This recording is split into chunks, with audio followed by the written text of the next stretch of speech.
Hello friends, मेरे YouTube channel में आपका स्वागत है। एक नई कहानी के साथ स्टार्ट करते हैं।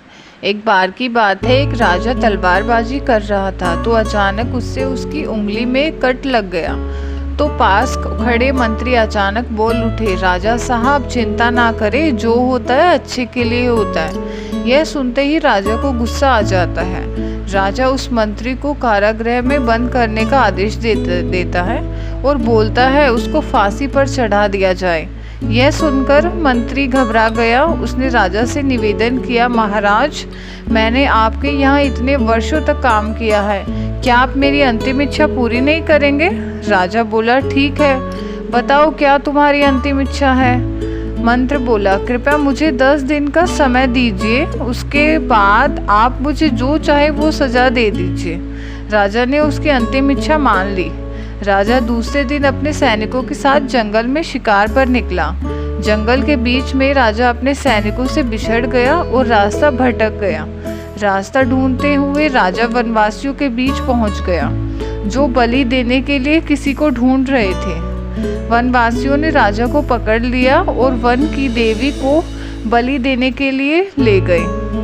बलि देने की सारी तैयारियां पूरी हो गई। जैसे ही राजा को बलि देने के स्थान पर ले जाया गया, वह खड़े बुजुर्ग की नज़र राजा की उंगली पर पड़ी। उसने आवाज़ लगाई कि ये तो खंडित है, इसकी बलि नहीं दी जा सकती। तो वनवासियों ने राजा को छोड़ दिया। राजा जैसे तैसे वहां से निकला और अपने राज्य पहुंचा। सबसे पहले कारागृह में अपने मंत्री से मिलने पहुंचा। राजा ने मंत्री से कहा, आपने सही कहा था, अगर मेरी उंगली नहीं कटी होती तो मैं जिंदा नहीं होता। यानी जो होता है वो अच्छे के लिए होता है। राजा ने फिर पूछा, मेरा तो फायदा हुआ, लेकिन आपका कैसे फायदा हुआ? मैंने तो आपको सजा दी। मंत्री बोला, मैं आपके साथ शिकार पर हमेशा रहता हूँ, उस दिन भी रहता, लेकिन मेरे खंडित नहीं होने के कारण मेरी बलि चढ़ जाती, इसलिए मेरे साथ भी जो हुआ अच्छा हुआ।